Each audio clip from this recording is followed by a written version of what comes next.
Estamos no 21h30 com o presidente nacional da Ordem dos Advogados do Brasil, o gaúcho Cláudio Lamaque, que nos atende via Skype em Brasília, onde está na sede do Conselho Federal da Ordem. Doutor Lamaque, boa noite, obrigado por atender a TVU. Boa noite, Felipe, boa noite aos nossos telespectadores. Desde a morte de Teori Zavascki, o senhor tem mantido um contato com os órgãos de imprensa, também com o Supremo Tribunal Federal, na tentativa aí da homologação das delações da Odebrecht. Esse processo começou a andar nos últimos dias, nas últimas 24 horas. A OAB está satisfeita com a questão da forma como ela está sendo tratada pelos juízes auxiliares do ex-ministro Teori Zavascki? Bem, Felipe, a preocupação inicial que eu externei e que manifestei ainda desde a sexta-feira, quando tivemos esta tragédia, é exatamente no sentido de que nós não tenhamos aqui nenhuma dificuldade no que diz respeito à celeridade e agilidade na apuração dos processos da Lava Jato. Nós estávamos com uma fase dita fase de confirmação das colaborações, né, ou vulgarmente conhecidas como delações, e que já havia um cronograma, inclusive, deixado pelo ministro Teori Zavascki, um cronograma de realização dessas audiências por parte dos juízes auxiliares que constituem a força-tarefa que foi montada ainda pelo próprio Teori Zavascki. O que defendi, que continuo defendendo, e agora manifestei, inclusive saudei a posição da ministra Carmen Lúcia, presidente do Supremo Tribunal Federal, é exatamente o fato de que nós não deveríamos ter nenhum atraso, o mínimo possível de atraso neste trabalho específico das audiências de confirmação das delações. E, portanto, estava eu a defender que a ministra Carmen Lúcia determinasse a manutenção dos juízes que foram escolhidos pelo ministro Teori Zavascki, que compõem a força-tarefa, que conhecem a fundo todos estes depoimentos, todos estes processos, toda a prova que foi colhida, porque já acompanham isso há bastante tempo. E até mesmo em nome da história que cada um destes juízes tem destes processos. Isso é fundamental para a celeridade, para a agilidade que todo o Brasil hoje quer na apuração deste processo da Lava Jato. Então, fizemos essa defesa pública, inclusive, no sentido de que a ministra se encaminhasse neste formato, ou seja, destravasse a força-tarefa, autorizasse a força-tarefa para que ela continuasse cumprindo o cronograma que havia sido já delimitado, que já havia sido acertado pelo próprio ministro Teori Zavascki. O que aconteceu no dia de ontem, a ministra Carmen Lúcia então autorizou a continuidade do cronograma com estas audiências de confirmação das delações e nós temos a saudar, sim, exatamente esta determinação, porque era exatamente isso que nós estávamos defendendo em nome da agilidade, em nome da celeridade que nós precisamos ter nesse processo. A Operação Lava Jato não pode parar. E mais, a sociedade espera que haja agilidade, espera respostas efetivas e até mesmo respostas conclusivas sobre tudo que já se sabe, sobre o que já vazou e também sobre todas as denúncias e as informações que são colocadas hoje, inclusive pela própria mídia. Portanto, essa decisão é uma decisão que, neste momento, ela trabalha exatamente nessa linha da celeridade. É boa. Né? Eu continuo defendendo que, dentro do recesso ainda, haja a possibilidade da própria ministra Carmen Lúcia de homologar ou não estas delações que estão sendo objeto deste trabalho, dessas audiências de confirmação feitas pelos juízes auxiliares. No segundo momento, se isso acontecer, e é o que nós estamos aqui a defender, mesmo que seja feito parcialmente, aquelas que já estejam em condições de serem homologadas, a ministra presidente homologaria, encaminha para à PGR, para o Procurador-Geral da República, e depois a Procuradoria-Geral da República, no momento seguinte, promove as denúncias ou não, conforme cada um desses processos. E aí sim, também nós estamos defendendo, a OAB está defendendo, eu estou defendendo, que haja o sorteio dentre os membros que compõem hoje o Supremo Tribunal Federal para que assumam a relatoria dos processos que até então estavam no Ministério. Sorteio entre todos os integrantes do Supremo Tribunal Federal ou sorteio entre os integrantes da segunda turma de onde os processos já estão, onde pertencia Teori Zavascki, entre os 4 da segunda turma ou entre os 9 outros ministros do Supremo Tribunal Federal, à exceção aí de Carmen Lúcia, que está presidindo, e nesse momento normalmente o presidente não relata. Então, o que ficaria? Entre os 4 ou entre os 9? Eu tenho defendido, Felipe, nós temos hoje várias correntes, inclusive, e algumas possibilidades regimentais. Há a possibilidade regimental de que seja esse sorteio procedido apenas dos membros que compõem a turma, mas também há a possibilidade regimental, e a defesa que faço exatamente nesse sentido, de que o sorteio seja feito dentre os integrantes de todo o Supremo Tribunal Federal hoje. Excluído, como tu disseste muito bem, a ministra Carmen Lúcia, porque não recebe distribuição de processos. Então, esse sorteio seria feito entre os 9 ministros que compõem hoje o Supremo Tribunal Federal. Por uma razão, porque dentre as pessoas que são citadas nessa operação e que são, inclusive, citadas nas delações, está o nome do presidente do Senado Federal, está o nome do presidente da Câmara dos Deputados, o próprio presidente da República é citado.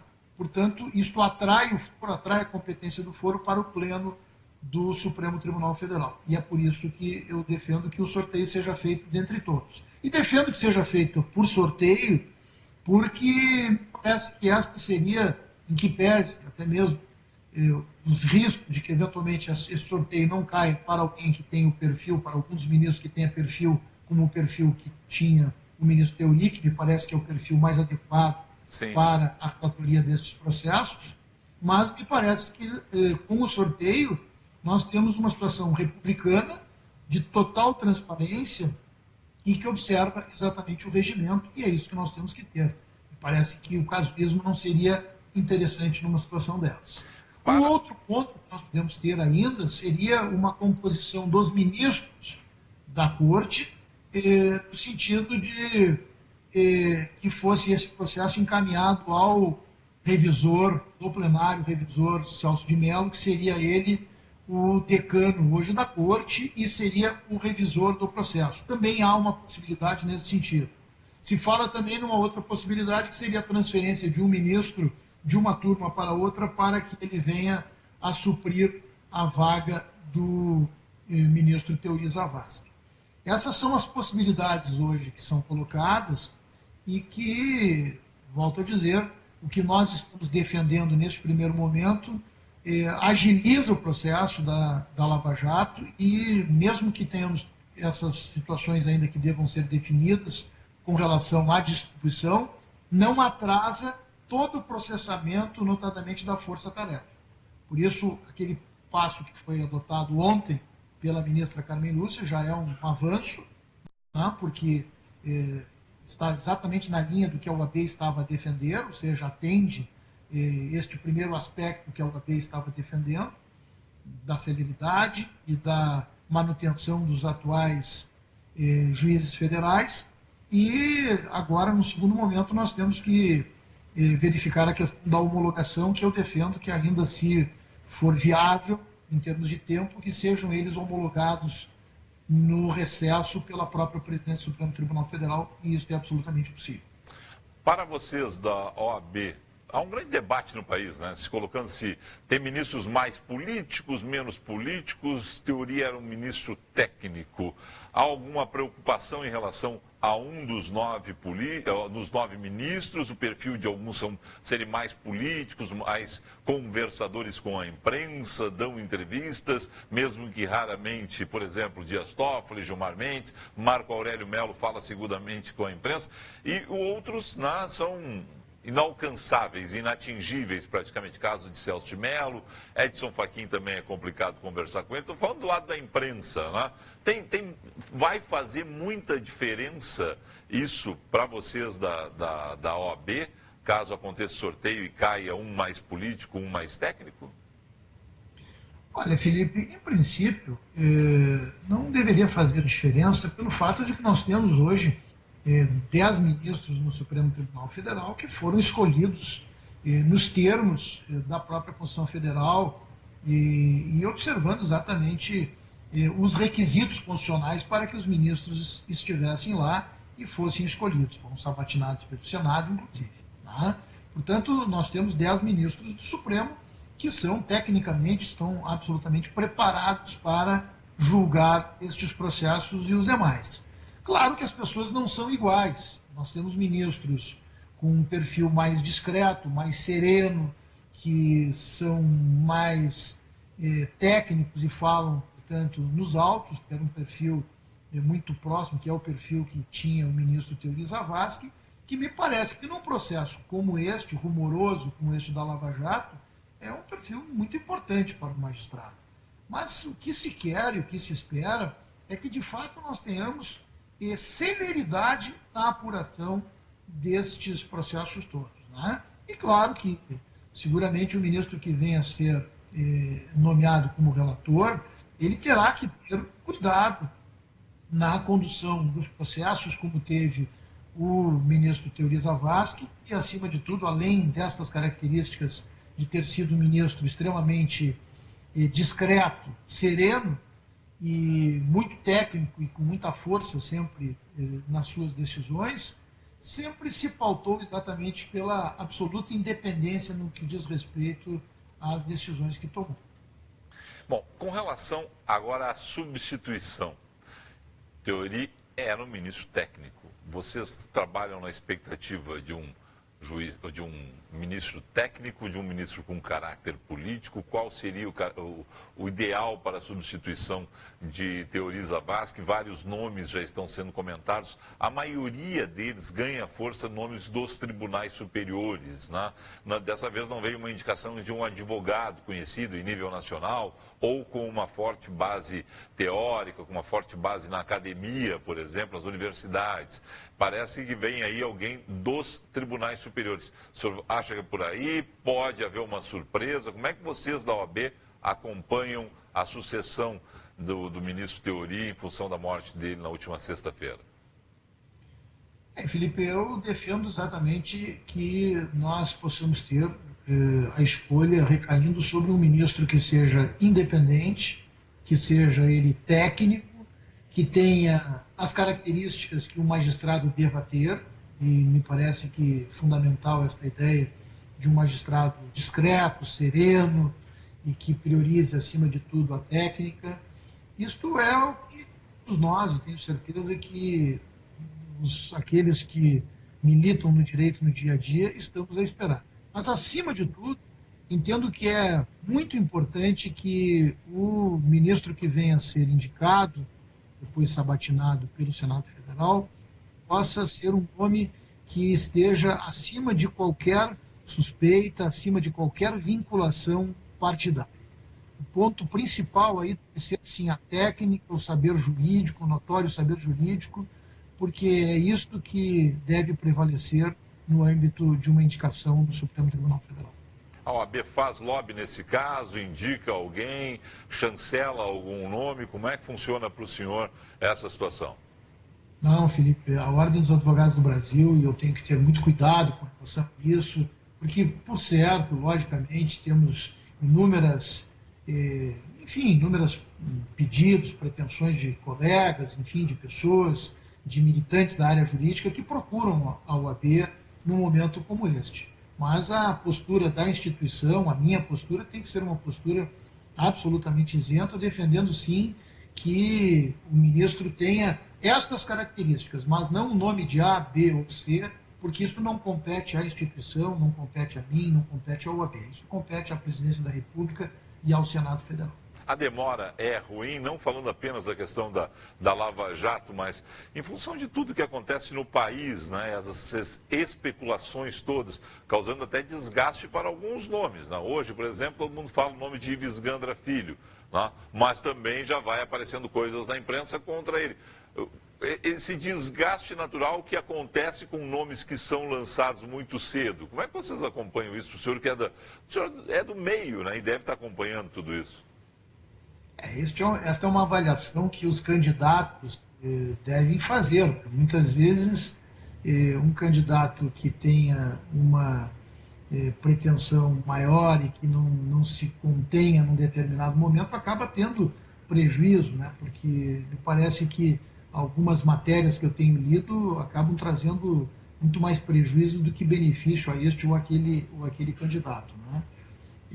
Eu não acredito que agora, neste momento, nós tenhamos um prejuízo com relação ao fato de nós não termos esta indicação por parte da Presidência da República. Aliás, o Presidente da República foi muito claro, inclusive também isso depois de uma manifestação da UAB, onde dissemos que não entendíamos como correta a indicação do ministro para o Supremo Tribunal Federal para que ele viesse a receber, a herdar os processos, a relatoria dos processos da Lava Jato. O próprio Presidente da República já disse logo em seguida, então, daquela manifestação nossa, que aguardaria exatamente a definição da nova relatoria dos processos da Lava Jato para posteriormente indicar o nome para o Supremo Tribunal Federal. Então, portanto, diante desta manifestação do Presidente da República, imagino que este nome só venha a ser indicado posteriormente à definição do novo relator. O que acho, sob todos os aspectos, saudável e muito bom, porque está em consonância com aquilo que defendi, inclusive antes dessa manifestação do Presidente da República, como disse agora, porque entendia que não seria aconselhável que um novo ministro do Supremo viesse a ser indicado neste momento pelo Presidente da República, viesse a assumir estes processos como relator da Lava Jato, o que traria de imediato para esta pessoa, para este profissional, para este novo ministro, uma ideia da sociedade de suspeição ou de alguém que pudesse estar sendo nomeado para esta ou para aquela missão, que de todo não seria bom para a nossa democracia. Então eu não vejo, acho que nesse ponto é importante mesmo, acho que a definição primeira tem que ser a definição de quem será o próximo relator dos processos da Lava Jato, e ainda antes disso também, como disse, tenho defendido que haja a homologação imediata de todas as delações, tão logo concluídos os passos no que diz respeito às audiências de confirmação. Só para fechar essa questão, quando o senhor esteve aqui presencialmente, também quando o senador Lazier Martins esteve aqui, nós conversamos a respeito de um projeto que é de autoria do senador Lazier Martins, agora no PSD, tramita no Senado, mudando a forma de indicação, né, colocando mais gente para indicar o candidato a ministro do Supremo Tribunal Federal, na verdade, aos cargos, né, nos tribunais superiores. É a hora da gente fazer alguma mudança até para que não haja suspeição, dessa vez em função de tudo que está acontecendo, o processo da Lava Jato, a morte que, no primeiro momento, eu e o senhor conversávamos por telefone, o senhor já afastava a teoria da conspiração, mas para que não haja nenhum problema nesse sentido, mudar a forma da escolha do ministro do Supremo Tribunal Federal ou dos tribunais superiores, né? Está na hora de se mexer nisso para que não haja nenhum tipo de suspeição, né? Eu acho que o aprimoramento da legislação, notadamente da Constituição, no que diz respeito à indicação de um dos membros ministros do Supremo Tribunal Federal é de todo aconselhável. Nós temos que efetivamente debater muito este tema agora para encontrarmos a melhor sistemática. A sistemática que está hoje, e vige hoje, nós estamos vendo que ela traz uma carga muito forte, né, de influência política, o que, sem dúvida nenhuma, não é bom. Tá ok. Bom, deixa eu mudar de assunto. Estou conversando com Cláudio Lamar, que é presidente nacional da Ordem dos Advogados do Brasil. Até vou trocar eu de câmara aqui em Porto Alegre para o seguinte. O senhor está pedindo, encaminhando uma solicitação em nome de todos nós, sociedade. Eu não aguento mais pagar impostos. O imposto de renda não é revisado há um tempão. Quando foi revisado, não foi o suficiente. Como é que o senhor está encaminhando esse assunto em nome aí, sim, não só dos advogados, mas de toda a sociedade, junto ao governo federal? Nós requeremos, ontem ainda encaminhei um requerimento ao presidente da República, defendendo que haja a aplicação da correção monetária sobre a tabela do imposto de renda. Primeiro porque nós já temos uma defasagem acumulada da atualização da tabela de imposto de renda que chega na ordem, aí, se não estou enganado, de mais de 80%.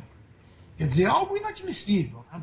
por várias razões. Nós temos um dos países que tem uma das mais altas cargas tributárias do mundo. A sociedade brasileira, como tu bem disseste, já não suporta mais colocar a mão no bolso para cobrir os rombos dos governos, né? E isso tem acontecido frequentemente, de forma recorrente. Só se ouve falar em aumento de carga tributária e não de redução. E ainda se tem agora, nesta questão da tabela de imposto de renda, já há bastante tempo, uma forma disfarçada de se agregar um aumento da carga tributária.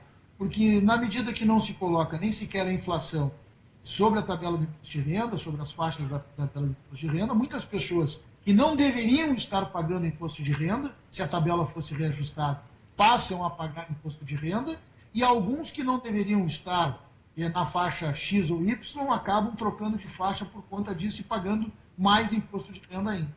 Portanto, perde toda a sociedade, não apenas aquele cidadão que, em tese, não teria renda suficiente, se a tabela fosse atualizada, não estaria sujeito a ter que pagar o imposto. Não, perdem todos os demais, porque também pelo fato da tabela não sofrer o reajuste, as demais faixas também não são reajustadas. Claro. Bom, só para fechar, como é que funciona? O senhor pegou e encaminhou um pedido, né?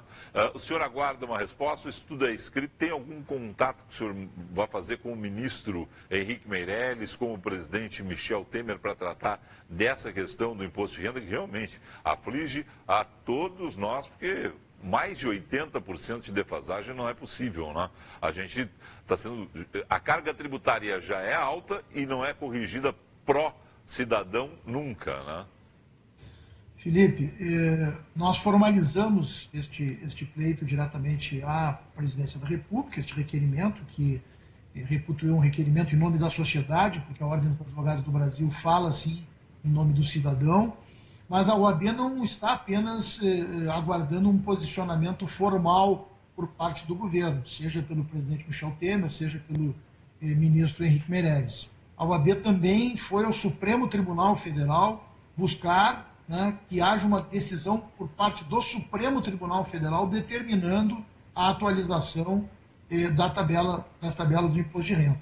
Porque entendemos, como disse, que nós temos uma situação aí inaceitável pelo percentual hoje já de defasagem que a tabela tem. E, portanto, entendemos que o próprio Supremo, se alinhar com a tese defendida pela OAB numa ação direta de inconstitucionalidade, poderia ele resolver esta questão. Certo. Bom, já que estamos falando de Supremo Tribunal Federal, né, vocês também ingressaram com uma ação na questão aí das bagagens, né, que nós cidadãos, segundo a ANAC, vão ter que pagar. Né? Como é que ficou essa situação, hein? Também ajuizamos uma ação civil pública, com pedido, inclusive, de liminar, que nós entendemos, Felipe, e eu tenho feito uma crítica bastante contundente nesse sentido, que esta decisão da ANAC, autorizando as companhias aéreas a utilizarem essa sistemática de cobrança de bagagens que serão despachadas, nós teremos o efeito absolutamente inverso daquilo que é defendido pela ANAC e pelas companhias aéreas. Ou seja, em outras palavras, nós teremos um aumento das tarifas aéreas e não uma redução das tarifas aéreas, como estão a informar ou a dizer as empresas. E também faço uma crítica à ANAC, porque entendo que esta não deveria ser uma postura de uma agência reguladora.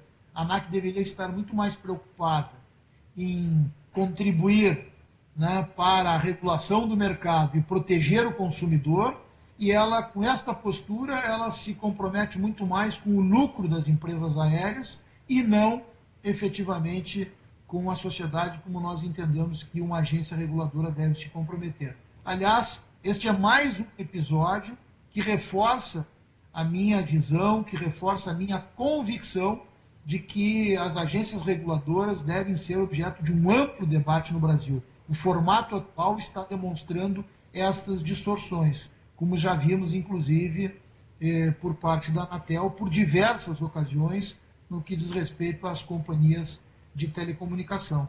As empresas de telefonia celular é um exemplo claríssimo disso hoje. O que aconteceu na Anatel por parte do ex-presidente, que inclusive pedimos seu afastamento da Anatel naquele momento, o antigo presidente, o anterior presidente, quando defendeu, inclusive, a limitação da internet banda larga num efetivo, num real prejuízo a todos os consumidores brasileiros. Ou seja, o papel das agências me parece que ele está sendo muito distorcido ao longo destes últimos tempos. Muito político nas agências e poucos técnicos, né? Sem dúvida nenhuma, e falta muito compromisso alguns dirigentes, alguns presidentes de agências reguladoras com a regulação do mercado, notadamente com o consumidor. Neste caso das bagagens, nós estamos agora aguardando. A juíza federal determinou que a ANAC preste informações e, posteriormente, deverá estar avaliando o nosso pedido. Deixa eu só explicar, então. Eu acho que eu falei Supremo. Esta ação das bagagens, para quem não está inteirado do assunto, há uma portaria da ANAC permitindo às empresas aéreas no Brasil que cobrem pelas bagagens. E aí, claro, vai subir. Você vai comprar uma passagem barata e vai pagar caro para levar a bagagem junto. Há uma limitação hoje, em termos de peso, e essa limitação não seria mais respeitada. Essa ação não é no Supremo. Essa ação, então, é no Tribunal Regional Federal da Primeira Região, é isso? Justiça Federal de Brasília. Tá. Então, só para deixar claro, eu acho Primeiro que eu falei... grau, Justiça Federal em Brasília. Tá. É que eu acho que eu falei... Uma ação civil pública ajuizada pela OAB. Tá, é que eu acho que eu falei Supremo Tribunal Federal na minha pergunta, só para deixar clara esta situação. Bom, banda larga, bem ou mal, funcionou, conversamos com o senhor pelo Skype, bem melhor, bem mais tranquilo que muitas vezes a gente conversa com o senhor pelo celular, como o senhor disse há pouco, né? Cai toda hora a ligação, a qualidade da telefonia móvel celular não é boa, apesar do preço praticado no Brasil, né? Então, mas funcionou via Skype aqui, prazer lhe ter no 21h30, uma excelente noite para o senhor aí em Brasília, volta para Porto Alegre amanhã e vai para Lagoa Vermelha, estão me dizendo aqui?